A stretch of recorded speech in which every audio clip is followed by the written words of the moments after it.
Welcome back, Wasuma gardeners. I'm Miss Belinda and I'm a master gardener. I have 4 things to tell you about the Wasuma garden today. The first one is the flowers. They've been blooming for months now, and last week they were buzzing with bees and butterflies. This week the nights have been cooler and there haven't been as many insects. The tall purple one behind me is called Cosmos, and it was full of bees and butterflies. The red and orange one are marigolds. Marigolds are good to keep pests away from garden plants, but they also were full of bees and butterflies, and hopefully will be again as the weather warms a little bit this week. The second thing I want to talk about is the chips in the garden. The Girl Scouts came and spread chips over the top of the cardboard. Last month we had cardboard and it would blow in the wind and curl up in the corners. The cardboard is good for holding down weeds, but with chips on top, it's more stable and it'll stay in place. So thank you to the Girl Scouts for spreading chips. The third thing I want to talk about is a mystery. What happened to the squash plant? Did it not get enough water? Or did gophers eat the roots? Or it's possible that the weather at night has been cool enough that the plants are freezing and dying back. I've got a clue for you. The nighttime temperatures were 34 degrees in the garden for a couple nights now. So it's likely that the squash plants are freezing back. The reason that squash plants get damaged by freezing weather is that they have quite a bit of water inside their leaves and in their stems. And when the water inside the plant freezes, it breaks the cell walls, and the result is the squash plants dying back for the winter. I want to tell you a story about bean plants and nitrogen. Plants need nitrogen. They use it to make amino acids and chlorophyll, but they can't get nitrogen from the air like they do carbon dioxide. It has to come from the soil. And that's where bean plants come in. They're really good at storing nitrogen. Not only do they have nitrogen in their leaves and stems, but they also store nitrogen in their roots. So when you compost them, eventually I'm going to chop up the bean plants and add them as compost into the garden boxes. And when you compost them, the plants for next year get all that extra nitrogen from the bean leaves and stems and roots. Farmers sometimes add cover crops, beans and other plants, to their fields, and they don't do it to harvest like beans, like green beans. They do it to enrich their soil. So they, with their tractors, while the plants are still green, they plow them into the soil, and then it adds nitrogen to the soil, so they'll have richer soil for next year's crops. Sometimes gardeners add bagged fertilizer, or sometimes they add like horse manure or chicken manure, but another really good way to add nitrogen to the soil is through composting green plants. Hi, my name is Max and I'm a Mariposa Master Gardener. I'm here today to talk about cover crops. Cover crops are any plant that are planted to cover bare soil rather than to be harvested. They can be used to prevent soil erosion, improve soil fertility, improve physical soil conditions like holding water, and can suppress weeds or pests, increase biodiversity, and support wildlife like pollinators.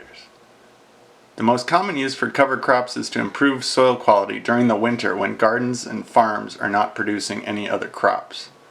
Some cover crops like clovers, beans, peas, and vetch fix nitrogen from the atmosphere into the soil for fertilizer for next year's crops. Cover crops also prevent soil erosion. Many species of grass are planted so their extensive roots will keep valuable topsoil from washing away in wet weather or blowing away in dry, windy weather. I like to use cover crops for suppressing weeds. If I plant cover crops every year, they slowly outcompete the weeds that grow in my garden. My favorite is crimson clover. I plant it in the winter and it sprouts in late winter or early spring and blankets my yards in tall green clover plants with nice red flowers. They grow taller than most of the weeds and shade the weeds so they can't grow. And crimson clover reseeds itself, so next year I'll have fewer weeds and more crimson clover. Crimson clover is also a nitrogen fixer, so when I mow it down, the nitrogen stays in the soil for my other plants. And all cover crops are good for adding organic matter into the soil when they are mowed down or tilled into the soil. This helps improve the soil fertility and helps the soil absorb and store more water. Hello, I'm Miss Carol and this is Miss Belinda, and we're both Master Gardeners of Madera County. We would like to talk today about legumes, and you know legumes as beans. But there are other legumes that are also in the same family. So today we're going to talk about beans, and they can be a bush bean that grows on the ground or a pole bean. Then we're going to talk here about sugar peas or sugar snap peas, and we're going to talk about snow peas. We're also going to explain to you that not only are they peas and beans, they are also chickpeas, lima beans, pinto beans, lentils, and peanuts. We all like peanuts. So the process that we're going to talk about is nitrogen fixation by legumes in the garden. Today we're going to talk about the bean plant and how that uses the nitrogen and makes nodules on the roots. So nitrogen is in our atmosphere, it's in our air. The N stands for that, it's the symbol for it. So we don't use the nitrogens per se for ourselves, but plants, animals, and humans use it by the plant using the nitrogen through the air, and the animals and humans use it by consuming plants that have the nitrogen in it. So in your soil is free spaces where air is, and the nodules have a process by which the bacteria goes from the roots, and the little hair roots goes out and grabs the bacteria and grabs the nitrogen, comes back in and exchanges it in the nodules. And the bacteria gives the nitrogen, and the roots exchange the carbohydrates into the nitrogen in that process. So at the end of the growing season, we harvest our beans, and then we can decide, do we want to just cut up our bean plant and put it into the soil, making healthy soil right where we grew it? Or do we want to cut it up and put it in the compost bin? So we have that soil to bring to another bed where we might be planting something that uses nitrogen, like a tomato, in the future. If we did not have nitrogen for plants, the plants would be very spindly. The leaves would be very small. It would stun its growth. So therefore it's very important that we provide organic nitrogen in this way. This morning, we're going to compost one of the garden boxes using a technique called Lasagna Composting, which means you compost directly on top of the garden box. Last year, when the kids were in school, we composted pumpkins and put them in the compost bins at the end of the garden. But this year, with the kids out of school, we're composting directly on the garden box. Lasagna composting is called that because it comes in layers. First, you put down a layer of cardboard, and then you add a green layer and alternate with another brown layer. The second kind of compost layers that we're going to use is brown compost. And brown compost is high in carbon, and that helps the soil hold moisture, and it also adds organic material to the soil. The brown compost that we're using this morning are raked leaves and shredded paper, which is brown compost high in carbon, even though it's not brown. And we're also adding cardboard. We're also adding cardboard, which is a brown compost layer. It looks like sheet mulching in the garden box, and we're starting with cardboard because it helps hold moisture into the soil, and it also helps control weeds in the garden boxes. The first thing I'm going to do is water down the cardboard so that it's damp. That will help it begin composting.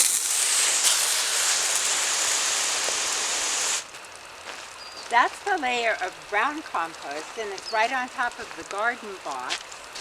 And the next layer I'm going to add is a layer of green compost. That is grass clippings.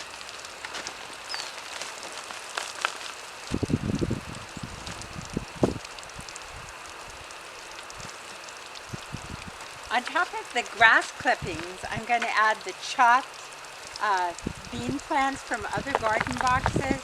It's rich in nitrogen, and plants need that nitrogen to make amino acids and to make chlorophyll.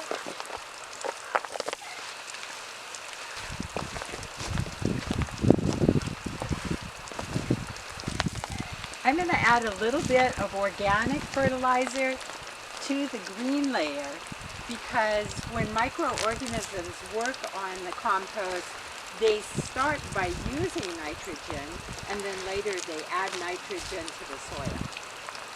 Next, I'm going to water down the green compost layer to get it working as compost. So that's 2 layers of our lasagna compost. Now I'm going to add a brown layer of compost, which is the shredded paper. This is brown compost, even though it's been bleached white.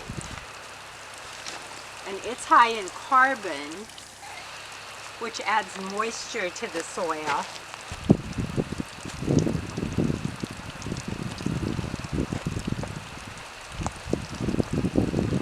That's a brown layer added to the lasagna compost layer. And I'm going to wet it down.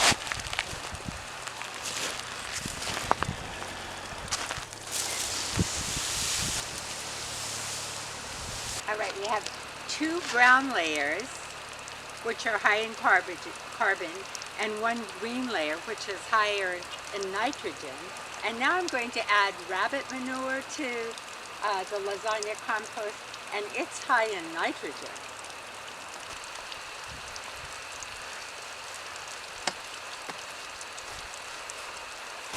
The rabbit manure is a layer of green compost, high in nitrogen, and I'm going to water it down so that it starts composting. The final layer of the lasagna compost is going to be raked leaves. They're brown, they're high in carbon.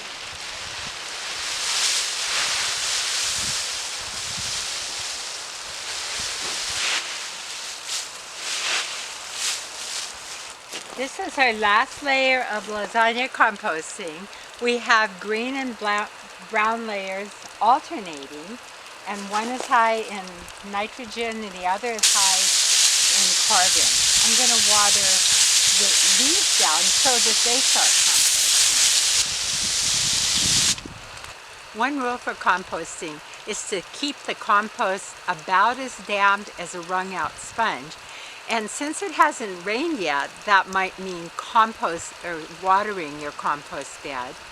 The other rules that are important to think about when you're composting is don't use cat or dog manure, because they live in our houses with us and they also eat similar foods to us.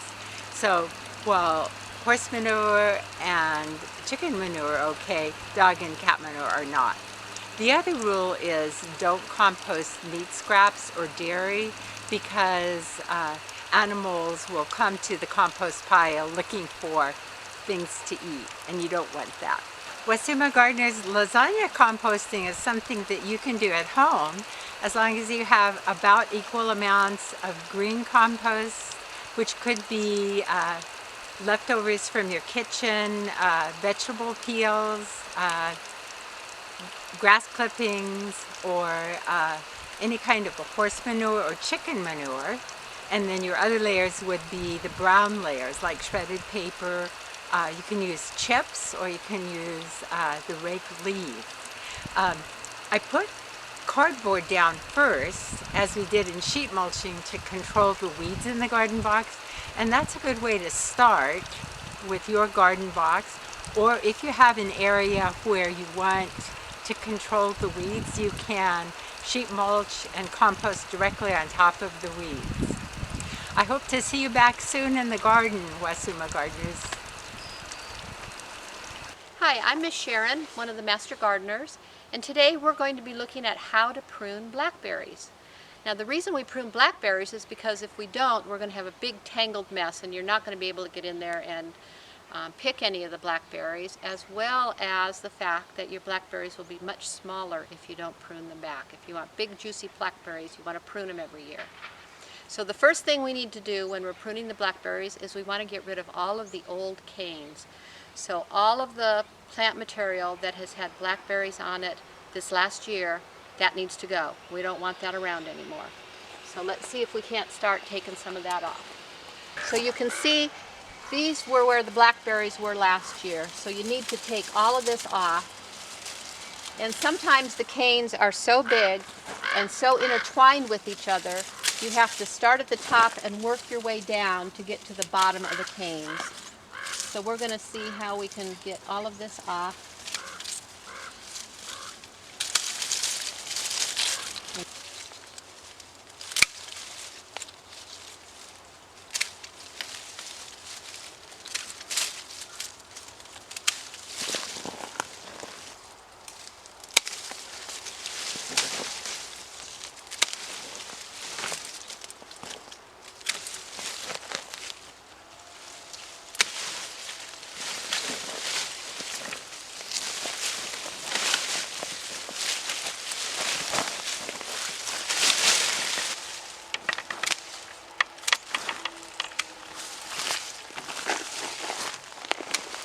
I've actually had people tell me that the best way to prune blackberries is to just cut everything off down at the bottom. So I did an experiment one year, and I did that. I cut it all off at the bottom, and you don't get nearly as many berries.